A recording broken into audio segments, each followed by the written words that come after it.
Hello everyone, Colin back with another video. Today is a very interesting day because if you didn't know, which you probably, maybe, perhaps don't know because I rarely talk about it on this channel, but I'm indeed a film boy, yes.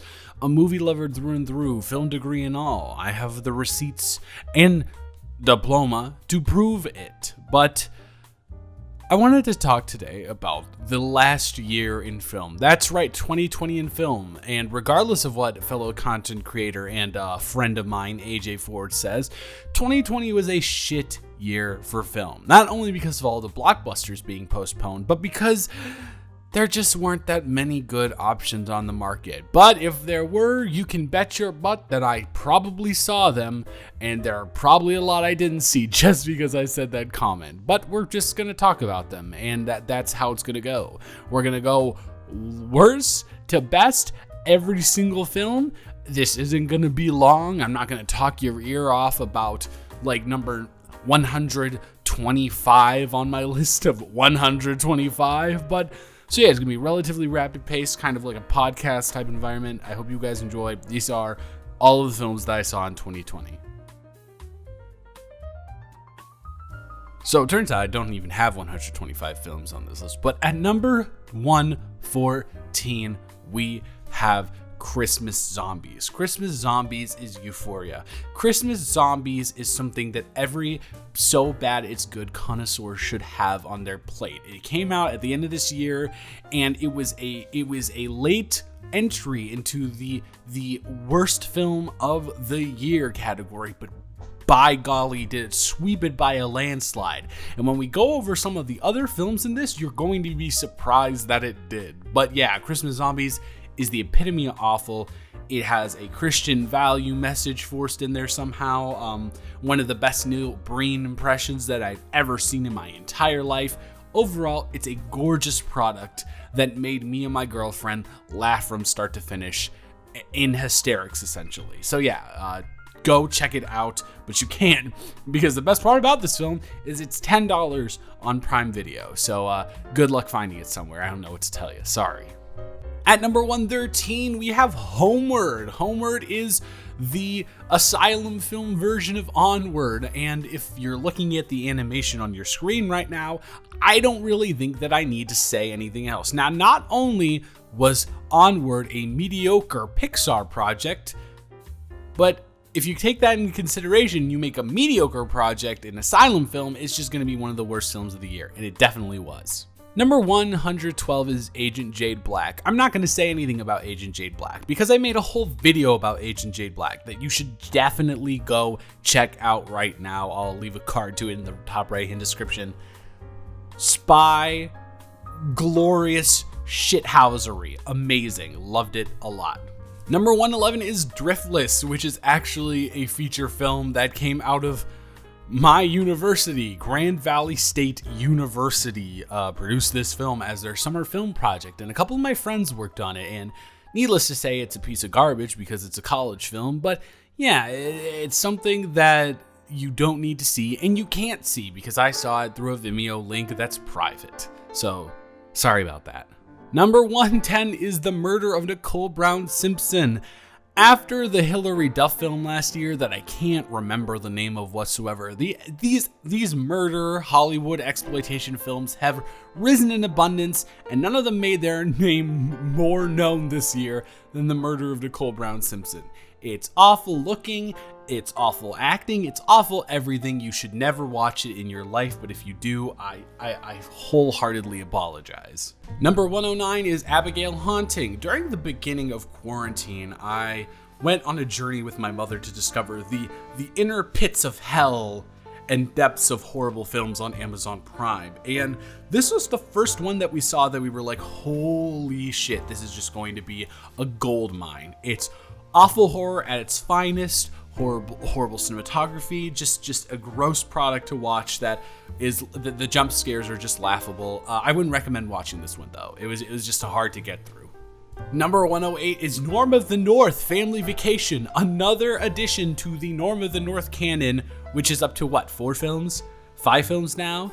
There are so many other films out there that could have had sequels made to them, but they chose Norm of the North because God has left us. Number 107 is Artemis Fowl. Everyone said what to say about Artemis Fowl. It's just one of the most shilliest, awful Disney products this year that comes from a pretty solid source material and just does not translate to film whatsoever. Horrible lead performance, child actor, bad. Every CGI, bad. Nothing good about it. Josh Gad unhinging his chin, his jaw, kinda sexy, but bad. Just not worth your time at all. Number 106 is After We Collided. Again, these things just keep getting sequels. The Wattpad One Direction fanfiction got a sequel and casted Dylan Sprouse in it for some reason, and it was just as bad, if not worse, than the first one. Again, so much toxic behavior happens in these films, and the fact that they're being shown to younger audiences as like model relationships.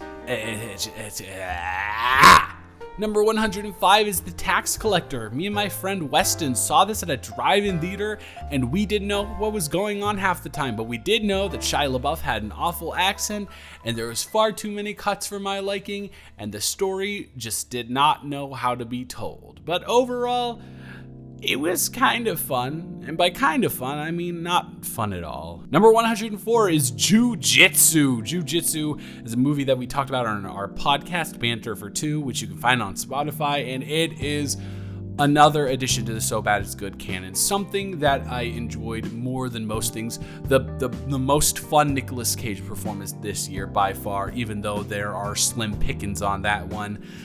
Tony Jaa kicks ass. Horrible cinematography, horrible editing, more than anything in the world, and just a gorgeous mess that you can feast yourself on. Number 103 is Holiday. Holiday is a Hallmark film on Netflix with a abuser as the main character. So maybe don't watch it. It's awful. Don't really have much else to say about that one. Number 102 is Dangerous Lies with Camila Mendes. I think that's her name, right?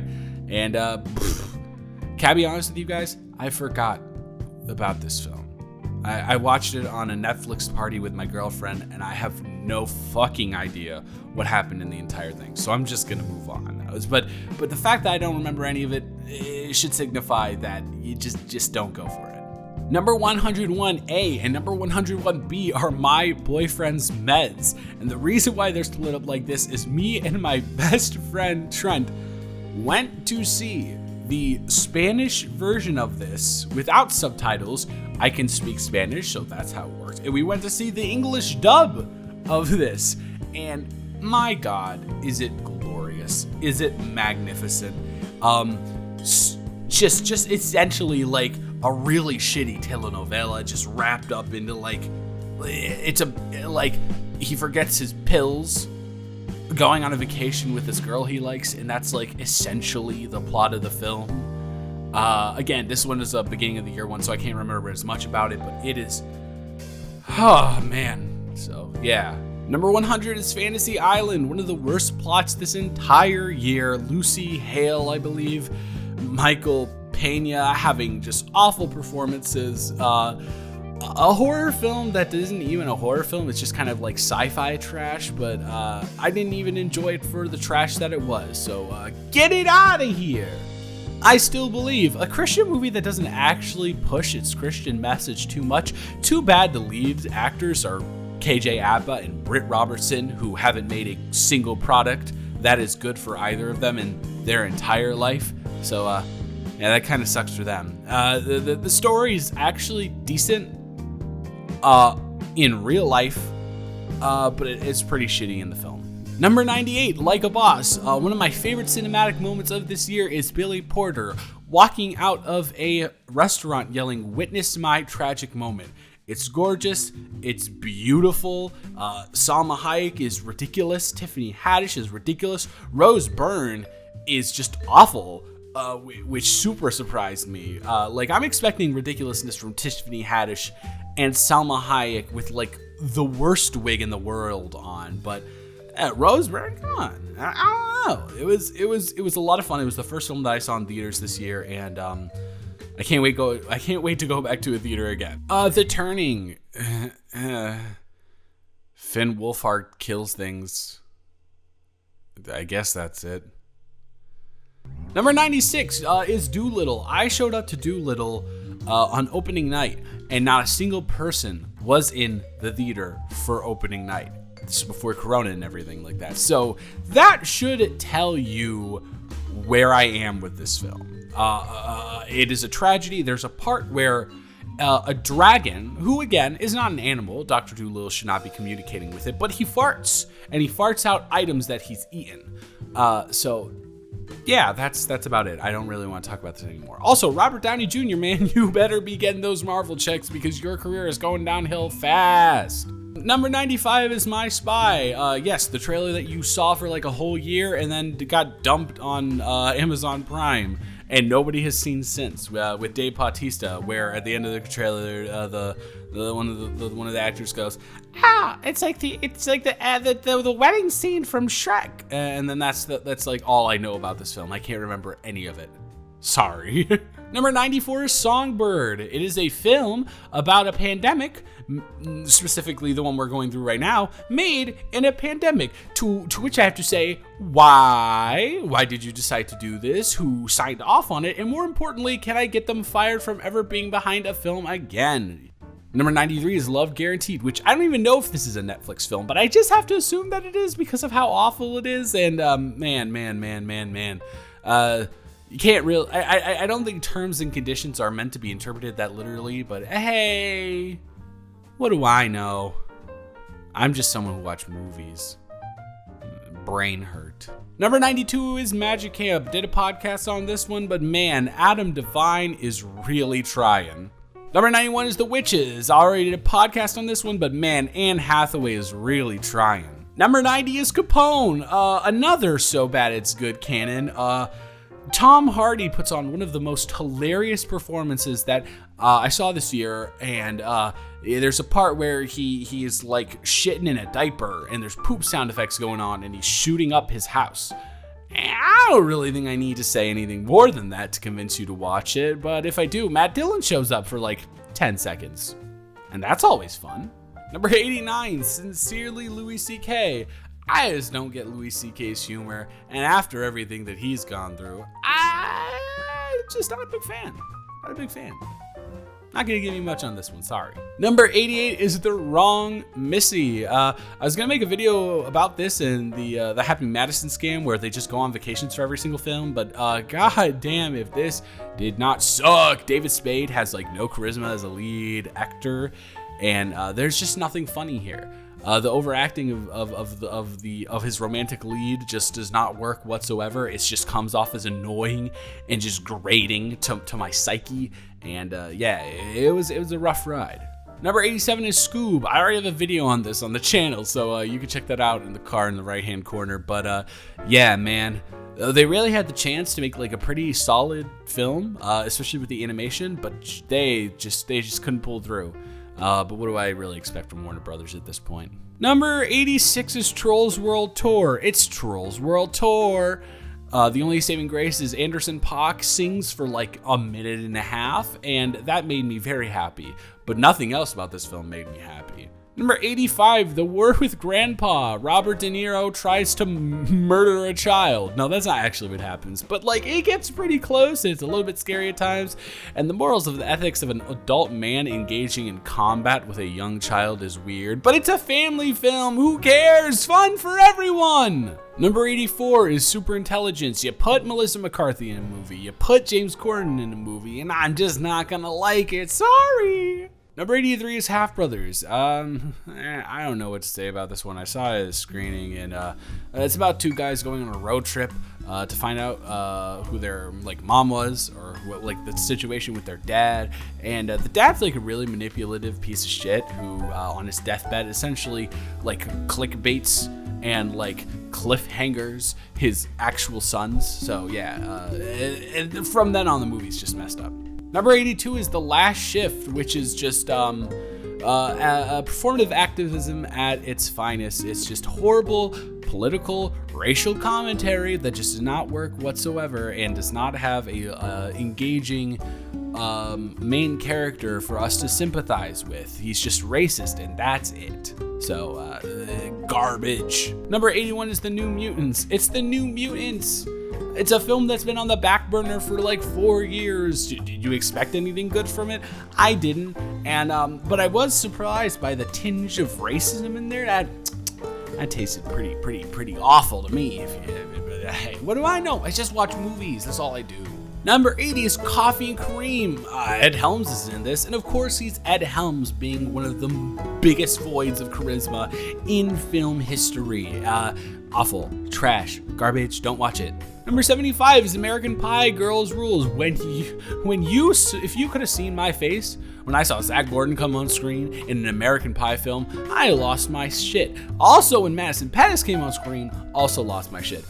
It's American Pie, but with women, which still doesn't make it any better. Actually, that's a lie. It does make it a tinge better because men are trash, but the comedy isn't elevated whatsoever from any other American Pie film. Garbage. Next. Number 78 is The Sleepover. It's just a really bad kids film on Netflix. I don't remember half of it. It's just like bad spy, parents bad thing. I don't know, dude. Number 77 is The Christmas Chronicles 2, follow-up to The Christmas Chronicles 1. This is the best Chris Columbus film since Pixels, and it's also the only Chris Columbus film since Pixels, so take that as you will. Number 76 is The Lie, which is part of like the Blumhouse 4 release on Prime Video, and this is definitely the worst of them. The Lie just sucks. Joey King can't act to save her life. Never has. Never will be able to. Awful premise, and you just want to beat the shit out of her every single moment because of how awful of a person she is in the film. Number 75, Brahms The Boy 2. Finally, a film that I can talk about that I had so much fun with. The last 20 minutes of this film are batshit insane, and you will love every single moment of it. I was crying, laughing in an empty theater in the first week, right before lockdown hit, and it was just so much fun, so good, so pure. I don't care if it's bad. I love it. Number 74 is The Thing About Harry. Listen, I am all for representation in film. We finally have a pan character in this film, and it's very nice to see a guy-on-guy relationship, even if it is a TV movie. That being said, man, can't we just make them better? Can't we just make them better? Can't we have rom-coms for the gays and the girls that are actually realistic? It's all I want. It's all I want. But we're not getting it anytime soon if The Thing About Harry is a judgment of that. Number 73, we have The Grudge. It's the Grudge remake. It was like the January horror film of this year. Directed by someone who has a lot of talent, as proven by The Eyes of My Mother and Piercing. But, you know, hey, when you go to the mainstream, you never come back to making good films for some people. That's the way it is, and it seems like it is this way for this director.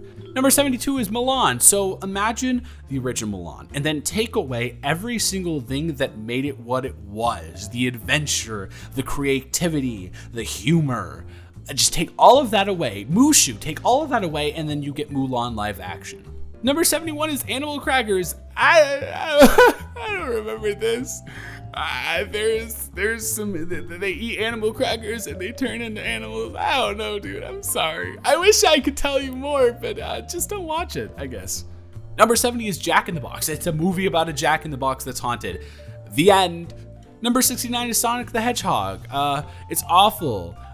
Someone in the back of the theater when we were watching it and Sonic started flossing screamed Fortnite, and I think that should sum up my feelings on the film. Number 68 is Stargirl. Man, Julia Hart, what happened? I loved Fast Color, I loved Miss Stevens, and now you're making things like this. What's going on? Number 67 is The Broken Hearts Gallery. This film, if you smell it, it reeks of privilege and annoyance. And oh my God, why did I watch this at a drive-in where I had the full opportunity to drive away, but I just didn't. It's awful. Dacre Montgomery sucks too. He's just a void of charisma once again, but yeah, this was a rough one to get through. Number 66 is Work It. Man, Another just Netflix thing, except Lisa Koshy is in this one, which automatically deteriorates the level of your product down significantly. So Dancing with Teenagers, haven't seen that one before. Number 65 is Life in a Year, which is actually a film that I didn't really hate. Jane Smith and Cara Delevingne are okay in it, but it's just like the Fault in Our Stars, it's the Paper Towns, it's a John Green book without being a John Green book, which is pretty formulaic. But I didn't hate it, so if you want to take that into account. Number 64 is Downhill, and this film went downhill fast. Seriously, why would you remake Force Majeure with fucking Will Ferrell?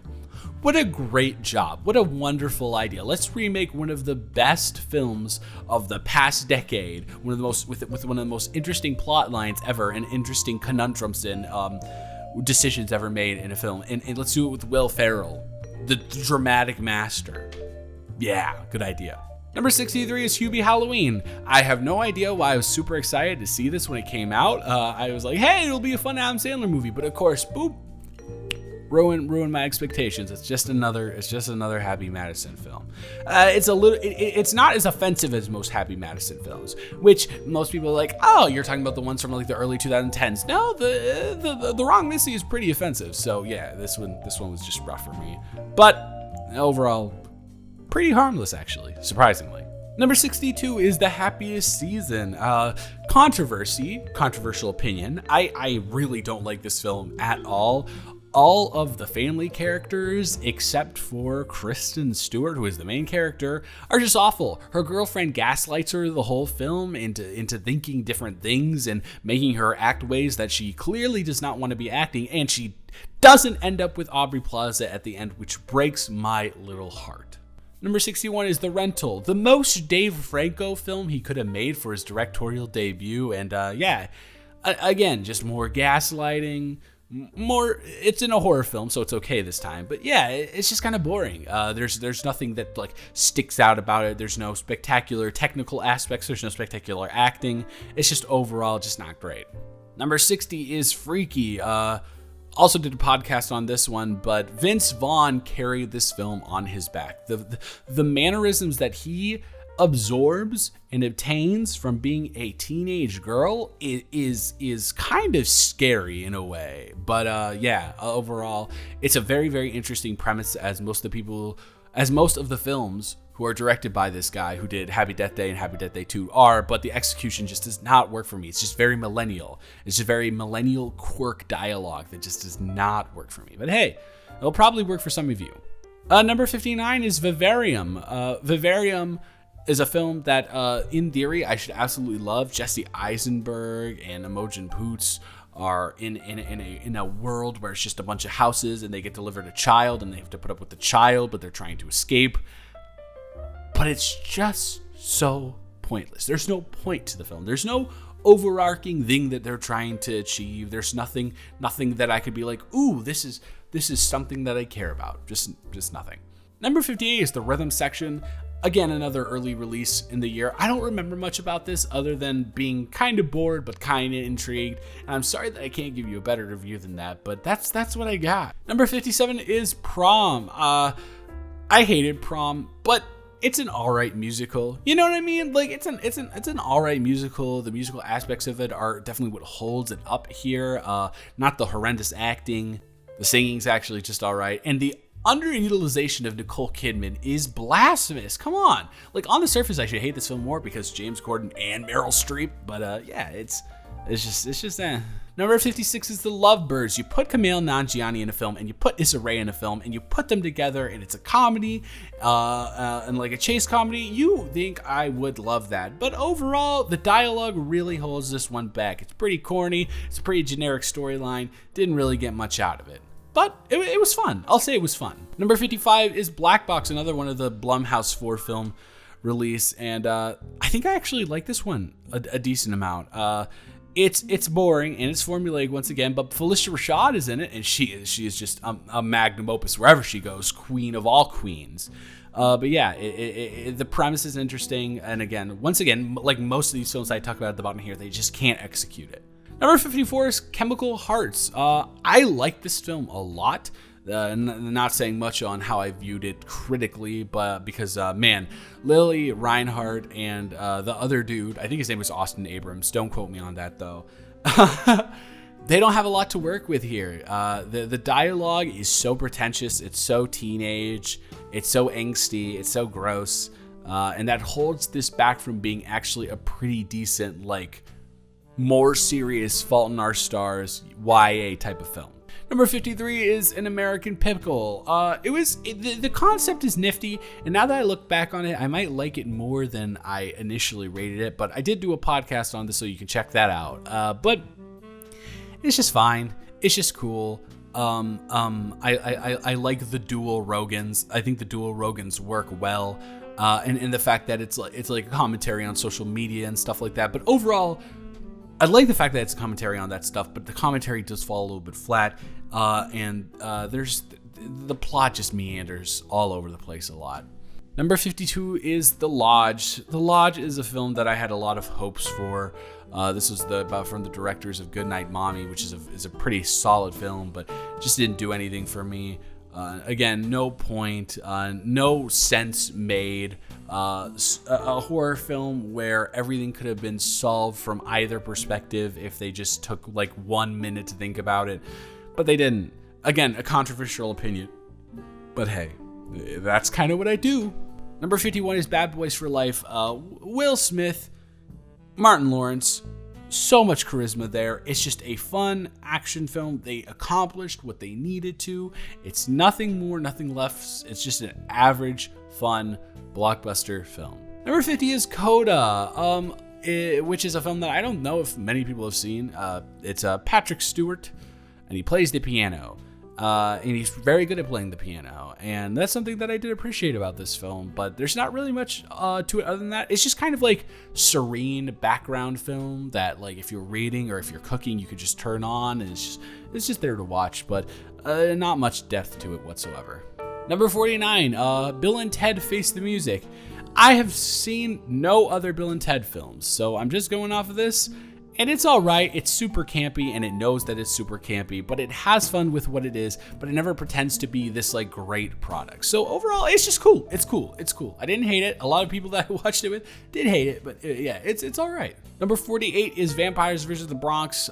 This is a film that I appreciate more than I liked. I appreciate it because it's a film for a younger audience, a horror film for a younger audience that I could show this to my kids and I wouldn't feel bad about it. And that's some stuff that I love, and I think we need more of in the film industry is younger based horror films. It's super dope.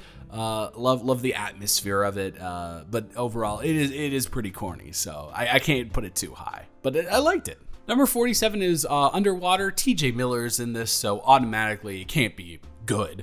But it's all right. Kristen Stewart, once again, is just having the time of her life this year, killing everything. The ending of this film is actually pretty solid. The plot's okay, and I liked a lot of the CGI. I thought it worked pretty well. The concept of a horror film underwater isn't really something that's super popular, so it had a little bit of originality to it. Overall, this was a pretty solid January release. Number 46 is Big Time Adolescence.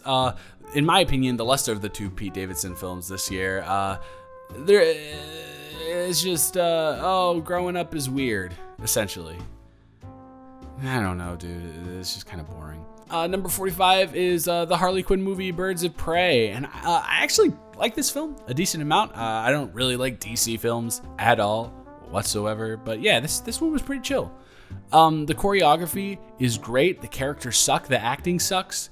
But the choreography of this film just like blows it away. It blows it out of the water. And for an action film, choreography is the essential there. You need to have good choreography or your film isn't going to succeed. So this is much hot. If the choreography was bad in this, it would be much lower. But overall, it's just an average film for me. Number 44 is To All the Boys. P.S. I Still Love You. I just have a soft spot for these films. They're relatively solidly made on a YA level, and Lana Condor and Noah Centineo, for some reason, have really good chemistry. And Jordan Fisher was fun in this too. It suffers from the syndrome where the second romantic lead gets outplayed by the first romantic lead when the second romantic lead was clearly better. Justice for Jordan Fisher, I say.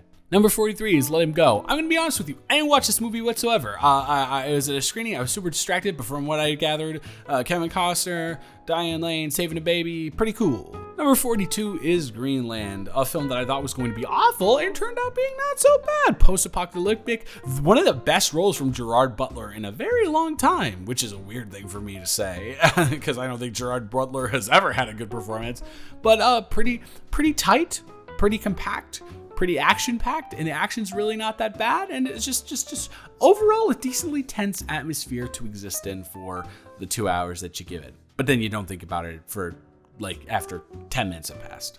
Number 41 is Kajillionaire, another unpopular opinion. I hate Kajillionaire. It is a decent film, but it's just trying to be Parasite, essentially, but funny. And it is true. I really liked Evan Rachel Wood and Gina Rodriguez's blossoming relationship, and that's kind of what held this film together for me. But God, just so not funny, and all the people are just kind of pieces of shit. Number 40 is Tenet. Another, again, controversial opinion. I don't like Tenet at all. It's very boring. The plot is misconstrued and misunderstood by a lot of people. I got it particularly fine on my first watch, but they word things in a way where it's just not needed to do that. You can pull this off in a better manner. You know what I mean? And it didn't have to be like 3 hours. John David Washington gives a performance as a literal piece of cardboard. And Robert Pattinson has what seems to be the time of his life, so good on him. Number 39 is Jingle Jangle, a film that I went into expecting to be like, but a film I came out of being like, heck yeah, this is actually a pretty solid musical. Keegan-Michael Key is having fun. Forest Whitaker is having fun. The main actor in this film, the young girl, is a phenomenal singer. Most of these songs are written very well, and it's just an overall fun family time that I enjoyed. Speaking of fun family time, number 38 is The Willoughbys, a more mature animated film, again on Netflix, because Jesus Christ, if that wasn't the savior of this year, Netflix putting out like anything and everything they could get their hands on. But no, Willoughbys was actually a lot of fun. It has a pretty interesting lesson in it. It's one of those family films where they can manage to put out a complex enough storyline, but still work in messages for children. I love films like that, and The Willoughbys was super fun. Number 37 is The Platform. This came out at the beginning of quarantine, I believe, and I don't really remember much about it other than the metaphors are cool. We, of course, like the classism, it's kind of basic, but they don't utilize it in a way where they're bashing you over the head with it. And the ending is actually a pretty interesting thing to do, and takes on a whole nother level of metaphors and symbolism and stuff like that. So The Platform was all right. Number 36 is Mom, Mothers of Monsters, which is a very interesting, contained, like horror thriller type thing, which about mental warfare between a mother and her son. Something that I haven't seen a lot of people talk about, and I really enjoy. It's super cool. It's super interesting. And the psychological warfare that goes on kind of left me in a daze after I finished. Very surprising, very cool. Check it out. Number 35 is All the Bright Places, one of the better YA novels. Number 35 is All the Bright Places. One of my favorite YA films that came out this year. I think Elle Fanning and Justice Smith have some of the best chemistry that I've seen in a YA film. The subject matter is more serious, and regardless of the dialogue being relatively corny, I can appreciate it taking on such a sincerely thought of and severe message. Number 34 is Borat 2. Borat 2 is not Borat 1, but Borat 2 is Borat 2, and Borat 2 is pretty good. Number 33 is The Babysitter Killer Queen. The Babysitter is a franchise that I absolutely love. It's one of the few franchises that's able to master campiness in the horror genre right now. And it doesn't ever try to elevate itself to a higher level than it is. It's just a lot of fun. Surprisingly, a decent performance by King Botch here, or King Back. I don't know his name, but it's all right. Number 32 is Weathering with You. Weathering with You is just a pretty good anime film. Again, from the beginning of the year, very fantastical, very Your Name type vibes, but just worse overall on the plot line and stuff like that. But no, I had fun with it. Number 31 is Horse Girl from Jeff Baena, which is a director who puts out constantly pretty quirky and fun things, and Horse Girl is no exception.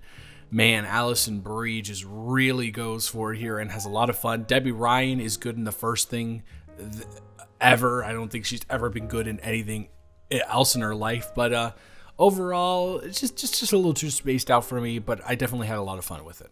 Number 30 is Spree. I will be using my time to talk about this film to say that we need a Josh Ovalle directed film. Give us Stupid Bitches Enterprises. Number 29 is The Hunt. Ultimately, for The Hunt, the political commentary doesn't work for me until about the last 20 minutes, but it's a lot of fun. The gore is pretty cute. And the main performance is fantastic, man. I gotta tell you, Betty Gilpin just puts out a just wonderfully zany, crazy performance that with an accent that I don't know if it'll ever be in film history again. Number 28 is Save Yourselves. Me and my girlfriend saw this at a drive-in together, and wow.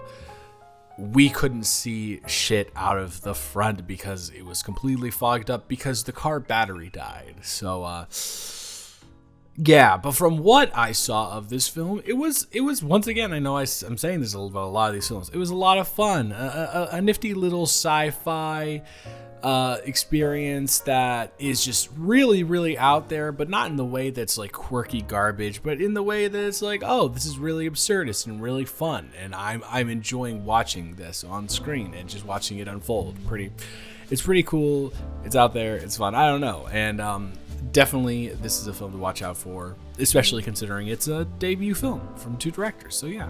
Number 27 is The Half of It, the peak of young adult films that I've seen this year.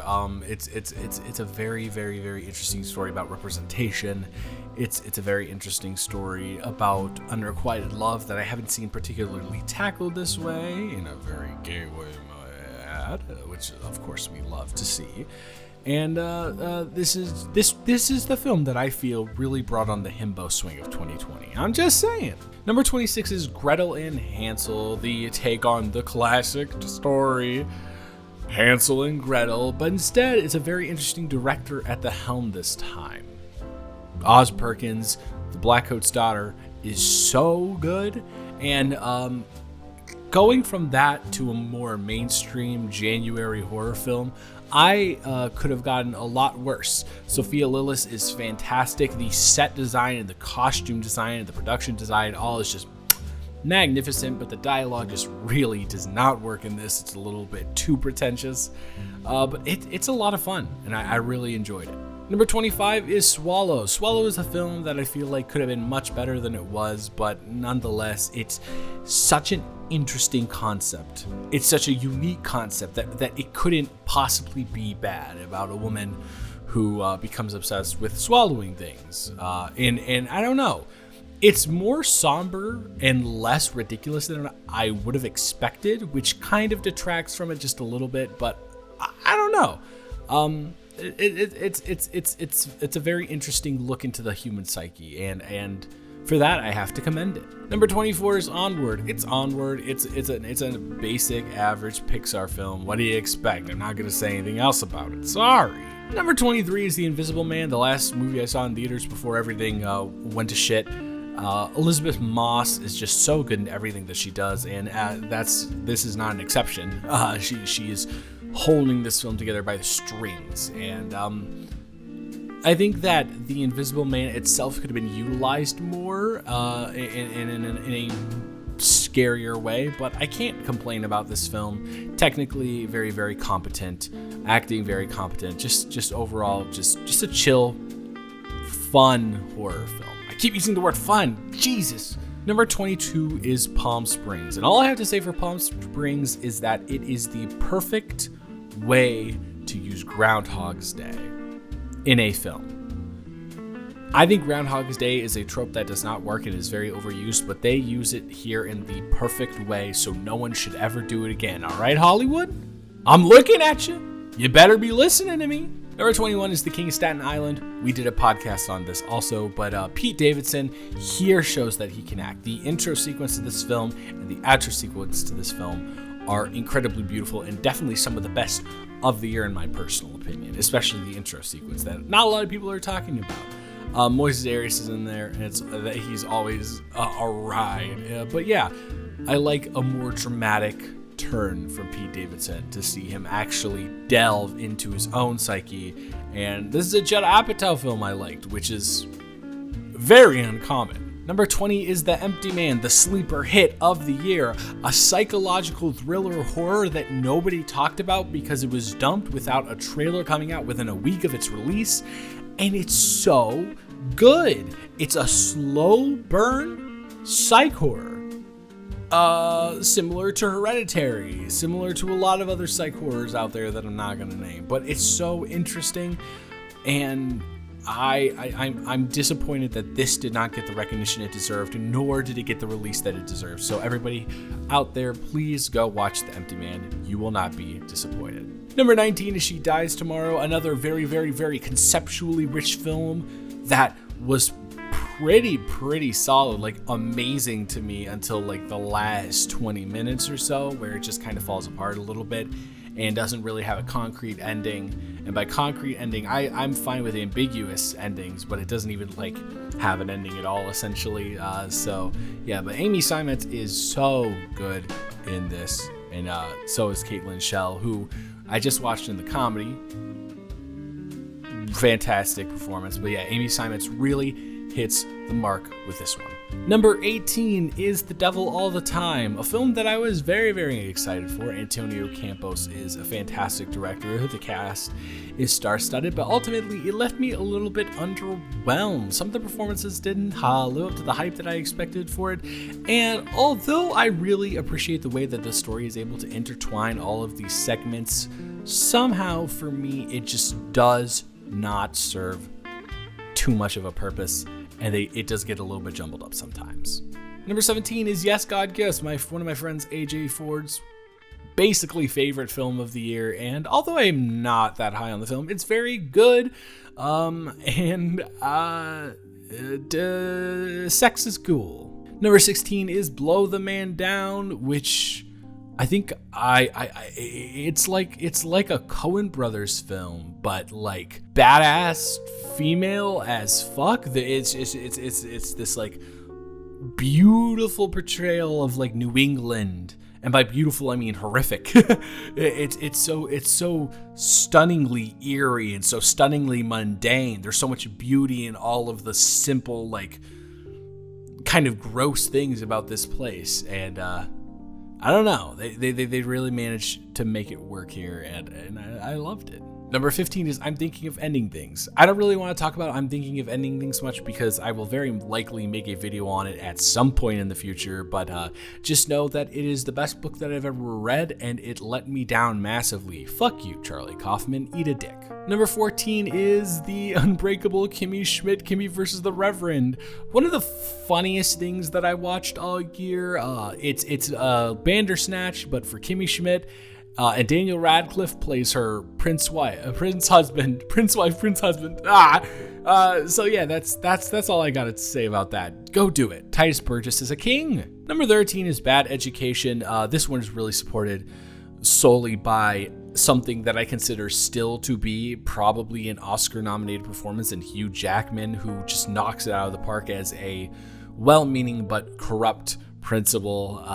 All the supporting cast is great too. Allison Janney really does well in a scorned assistant role.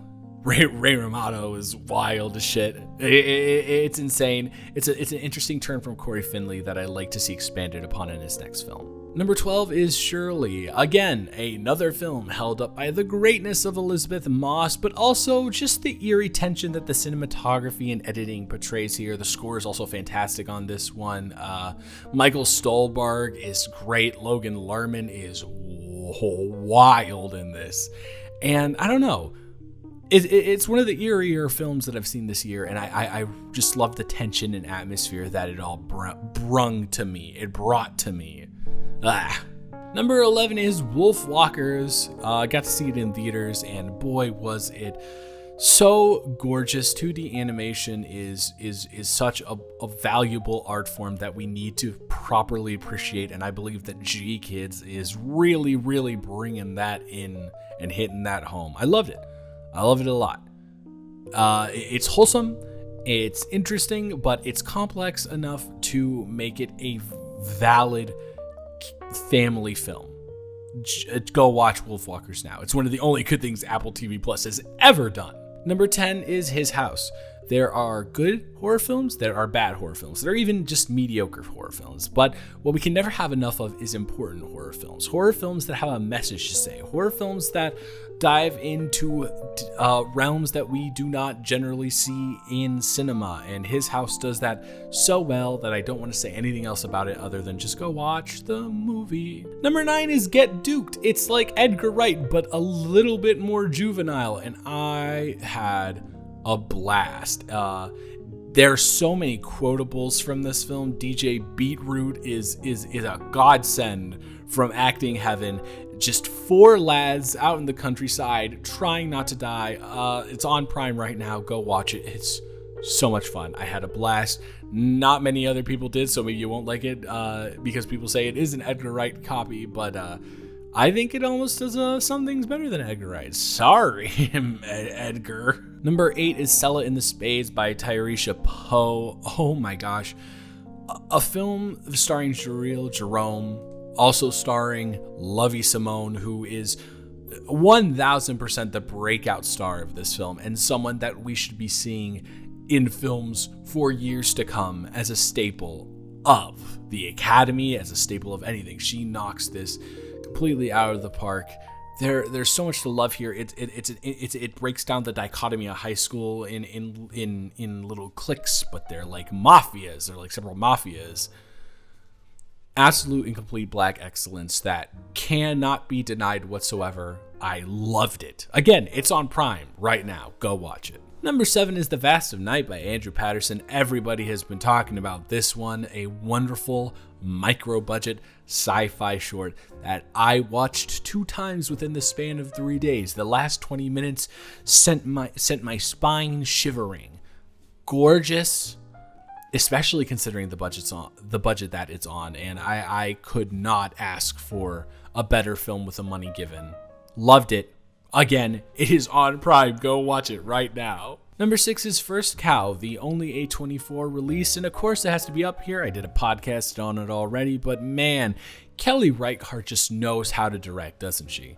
She just knows how to put together a fantastic film. I haven't seen a film from her that hasn't been fantastic.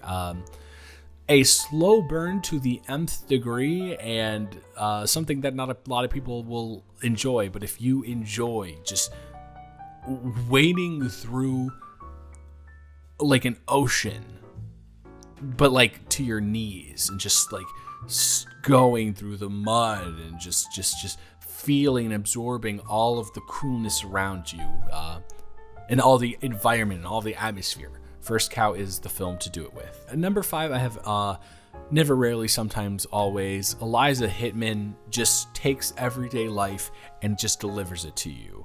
Another very important topic, abortion, served to you in the way that it is in rural